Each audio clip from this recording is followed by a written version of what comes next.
Hello dear aspirants, আমরা আজকে discussion করব last minute suggestion for WBPSC clerkship part 2 exam. আমি তোমাদের আজকে টপ 10 মোস্ট ইম্পর্টেন্ট 10টা রিপোর্ট রাইটিংয়ের টপিক দিব। তোমরা বেশিরভাগই হয়তো এগুলো রিপোর্ট পড়েছো, অথবা না পড়ে থাকলে এই 2 দিনের মধ্যে এইগুলো দেখে গেলে কিন্তু মনে হয় এর মধ্যে অনেকটা চান্স আছে যে পিএসসি ক্লার্কশিপের কোয়েশ্চেন এর মধ্যে থেকে কোনো একটা টপিকে করবে। আমি একটা ডিটেলে এখন ডিসকাশন করব কেন এগুলো ইম্পর্টেন্ট টপিক অ্যান্ড কীভাবে আমরা প্রিপেয়ার করতে পারবো এগুলা। সো ভিডিওতে আর বেশি কিছু ডিসকাশন না করে, আর এক্সামের ফরম্যাট, কোথা থেকে কত কোয়েশ্চেন আসবে আর কত মার্কসের কোয়েশ্চেন আসবে এগুলো তো সবাই তোমরা জানো।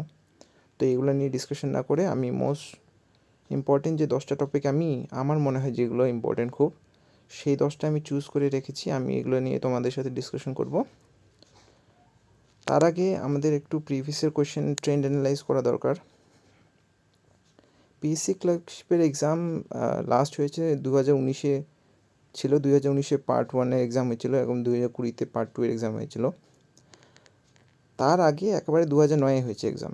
সো প্রিভিয়াসের কোয়েশ্চেন অ্যানালাইজ করে একটা যে বানানো যাবে যে সাজেশন, সেটা খুব মুশকিল, যেহেতু ক্লার্কশিপের এক্সাম প্রায় মাত্র 20 বছর মাত্র দুবার হয়েছে। 20 বছর না, 2009-এ লাস্ট, 2020-তে সেকেন্ড লাস্ট, অ্যান্ড এখন 2023-এ যেটা হয়েছিল, এখন 2025-এ এক্সাম হচ্ছে ওটার।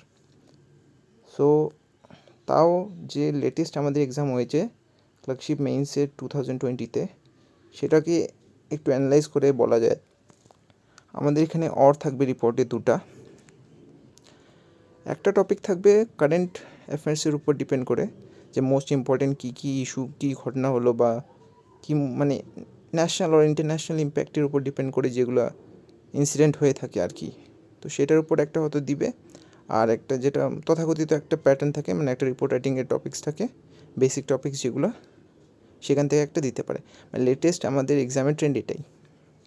তো আমরা সেটাকেই মাথায় রেখে আমরা প্রিপারেশন করব, অ্যান্ড সেটাকেই ডিসকাশন করে আমি এই ইম্পর্টেন্ট লিস্টে বানিয়েছি। সো 2020 সালে যদি আমরা দেখি প্রিভিয়াসের কোয়েশ্চেন, সো একটা ছিল কারেন্ট অ্যাফেয়ার্সের টপিক, যেরকম করোনা ভাইরাস। তখনকার তো প্রায় সমস্ত এক্সামগুলোতেই করোনা ভাইরাসেরই রিলেটেড কোয়েশ্চেন ছিল, যেগুলো রিপোর্ট রাইটিং ছিল। সে তুমি WBSI এর বলো, আর এই ক্লার্কশিপের বলো, বা মিসলেনিয়াসের কিছু কোয়েশ্চেন বলো। সো তো এটা কারেন্ট টপিকের একটা কোয়েশ্চেন ছিল, এবং এটা একটা বেসিক যেটা কনসেপ্ট থাকে সেগুলোর উপর ডিপেন্ড করে একটা অর্ডারের কোয়েশ্চেন দেওয়া হয়েছিল। সো আমরা বলতে পারি একটা কারেন্ট টপিকের ওপর আর একটা বেসিক টপিক, আমরা এই দুটো প্রিপেয়ার করে যাব বেসিক্যালি। এটা ছিল 2020 সালের কোয়েশ্চেন। আরেকটা আমি আপনাদের 2009 সালের কোয়েশ্চেনটা দেখাই।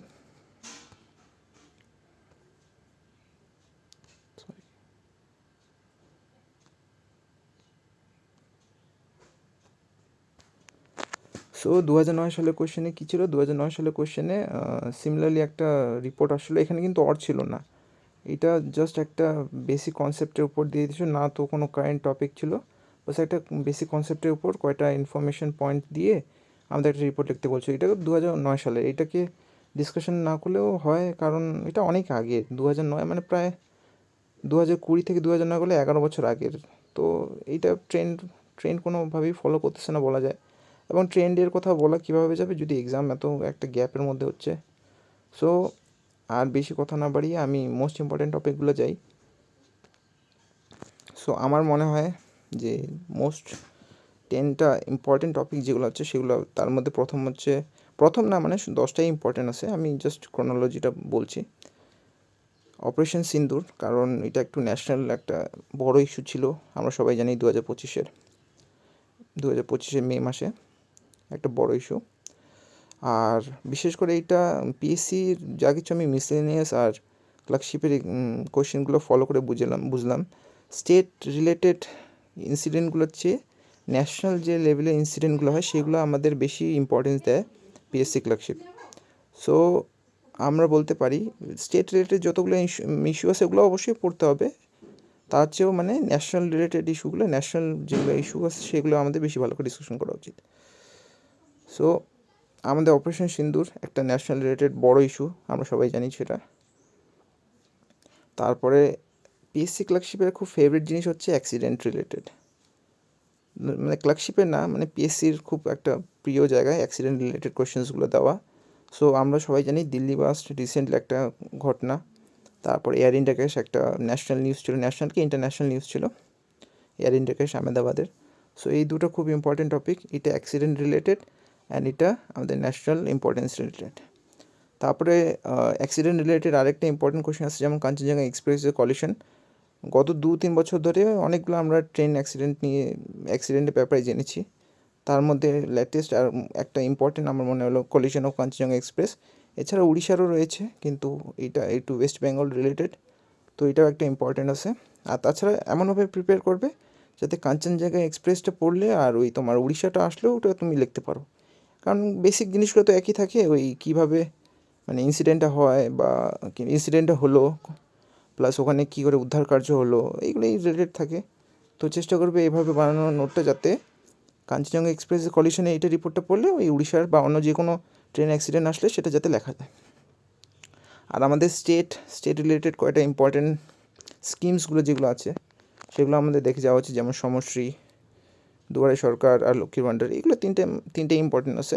সমশ্রীটা ইম্পর্টেন্ট আছে রিসেন্টলি, কারণ মাইগ্রেন্ট লেবারদের জন্য যেটা আমাদের পশ্চিমবঙ্গ সরকার করলো সেটা খুব একটা ইম্পর্টেন্ট। আরেকটা ইম্পর্টেন্ট আছে, ওটা আমি পরে বলতেছি, কারণ এটা মানে বেসিক যেগুলো স্কিমসগুলো আছে, স্কিমসগুলো এই তিনটা ওয়েস্ট বেঙ্গলে এই তিনটে দেখে গেলেই যথেষ্ট। অ্যান্ড অ্যাক্সিডেন্ট রিলেটেড মানে একটা ন্যাচারাল ক্যালামিটি তো দেয়ই, যেমন আর্থকুইক হোক, সেটা ফ্লাড হোক, বা মনে করো সাইক্লোন হোক। তো যদি ন্যাচারাল ক্যালামিটি থেকে কোশ্চেন দেয়, so the most and current burning topic হচ্ছে নর্থ বেঙ্গল ফ্লাড।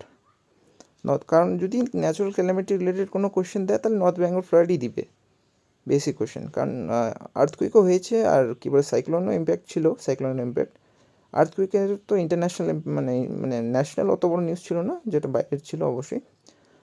আর যদি ন্যাচারাল ক্যালামিটি রিলেটেড কোশ্চেন দেয় তাহলে নর্থ বেঙ্গল ফ্লাডটাই একটা খুব ইম্পর্টেন্ট টপিক, এটাই দিবে। স্পেশালি আমাদের ওয়েস্ট বেঙ্গল রিলেটেড আর একটা হিউজ একটা ইম্প্যাক্ট ছিল এটার। আর তাছাড়া হেভি শাওয়ার ইন কলকাতা, এটাও একটু দেখে যাওয়া যাক, যেহেতু আমাদের ক্যাপিটাল সিটি। আর তারপরে আমাদের কিছু সেলিব্রেশন কাইন্ড অফ রিপোর্টসের মধ্যে India's first under water metro একটা খুব একটা মানে খুব একটা কী বলবো মডার্নাইজেশনের দিকে এগোনো, আর একটা মানে ইনোভেটিভ একটা খুব বলা যায়, যেটা একটা ন্যাশনাল ইম্প্যাক্ট এবং আমাদের স্টেটেরও স্পেশালি একটা হেরিটেজ অফ মেট্রো যে আছে সেটার জন্য। তো এটাও একটা ইম্পর্টেন্ট টপিক, যদি সেলিব্রেশন রিলেটেড বা মানে কোনো অর্গানাইজেশন কোনো রিলেটেড দিলে এই টপিকটা খুব বার্নিং টপিক। আর একটা ছিল যেটা ওয়াকফ অ্যামেন্ডমেন্ট বিল, একটা ন্যাশনাল ইস্যু রিলেটেড। সো এটা দেখে যেতে পারো ওয়াকফ অ্যামেন্ডমেন্ট বিলটা, কারণ এটা একটা ন্যাশনাল ইস্যু আর খুব একটা ইম্পর্টেন্ট, মানে এটা ইগনোরেবল না, জাস্ট এটাই।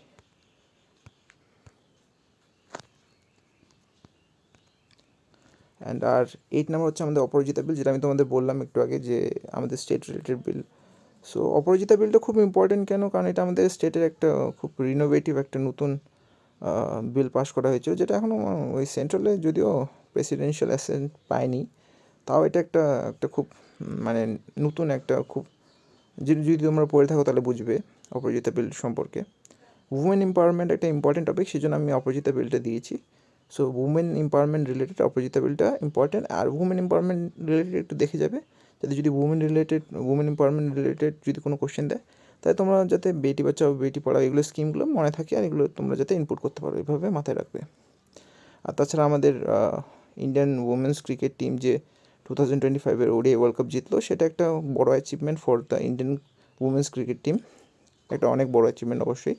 সো এটা মানে ন্যাশনালি সেলিব্রেটেড হয়েছিল, আমরা সবাই জানি। সো এটা দেখে যাবে। And SIR special intensive revision, এটা খুব একটা important topic, national issue related, তো এটাও দেখে যাবে। সো এগুলো ছিল আমাদের মোস্ট 10টা ইম্পর্টেন্ট টপিকস।